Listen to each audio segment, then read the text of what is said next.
Hello and welcome to an album a day, day 274, going through my vinyl collection a disc or so at a time. Today I've got a really interesting one for you guys because this took about 4 months to all come together. The first time I ordered it, it came broken. The seller was incredibly difficult about it. Discogs had to step in, did an amazing job. I have to say the customer service at Discogs, top notch. Have not had a bad experience with them, have had some bad experiences with some of their sellers, not a fault of theirs at all, but they do step in and take care of things when need be. But the first one showed up broken. The seller didn't want to deal with it, but they were eventually forced to. They tried to get me to pay to ship it back. These are all coming from England, by the way. The 45 is from Belgium. That was only released in Belgium.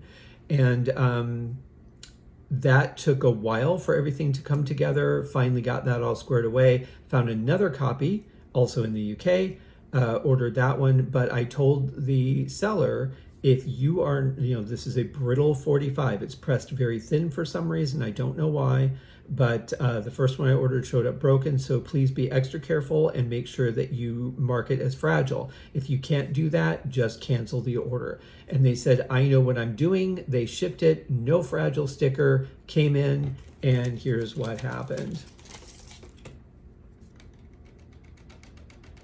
45 shouldn't do that.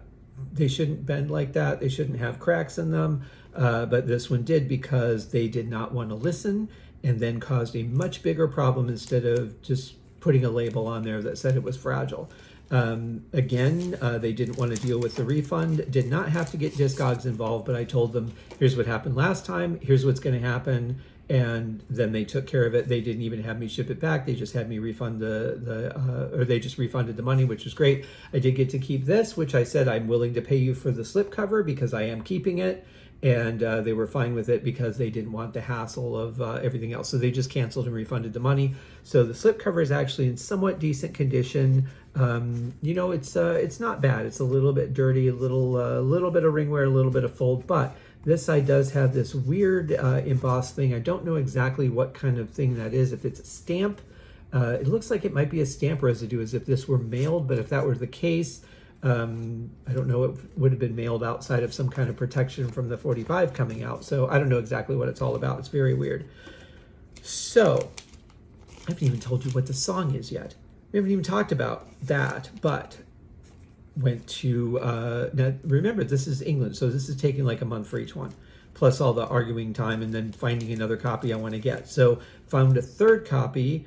And again, did the exact same thing. I told the seller, look, I've already had 2 show up damaged. They're, and I'm thinking, well, it's increasing the value of them because there's 2 less in the world. Of course, nobody knows that. So anyway, there is the third one, and it showed up, and it is in fantastic condition here. As you can see, it is all in one piece. The only problem with it, there are just a couple of markings there in the inside of the groove. So I want to do like an ultrasonic cleaning on it at some point. It's a little bit dirty, might be able to clean that up, but it is in otherwise excellent shape. It doesn't have a big freaking crack in it, that's for sure. And the cover is not bad. A little dirty, a little bit of ring wear, but really not too bad. And it doesn't have that weird stamp thing on it. So can't complain. Nice picture, Roger, by the way. So what is this 45 that I've been going on about for 5 minutes and not even talking about the song? This is from the Butterfly Ball and the Grasshopper's Feast, a project that Roger created based off of a children's book, was asked to do the soundtrack for it for an animation they were going to do. That didn't really happen. I won't go into details, but there is a video of it, which is part live concert at the Royal Albert Hall and part other stuff that really isn't worth watching. But to listen to them play these songs live, because the music is amazing. I mean, the vocalists are fantastic, great music.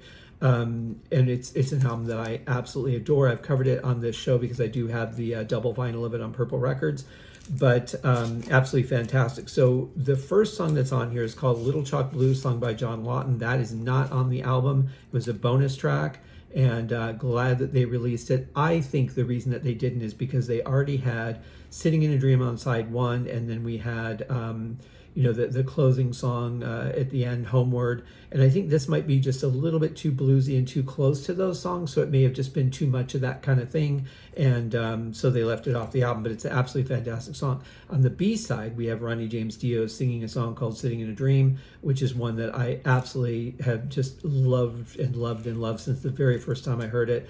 That and RNA are probably my favorite songs on the album, although I love the whole thing. I really do. It's just a magical musical journey, absolutely fantastic and worth listening to. I do hope that at some point, somehow, they do release the entire concert from the Royal Albert Hall on some sort of video format that's tangible. I don't know that they ever will. They haven't up to this point. I meant to ask Roger about that when I saw him last year, and just didn't get around to it. But it's an excellent piece of work. Definitely one that I would recommend if you're just a fan of music, if you're a fan of really talented musicians playing some very different kind of stuff. I would check it out. So that is the 45 from the Butterfly Ball and the Grasshopper's Feast.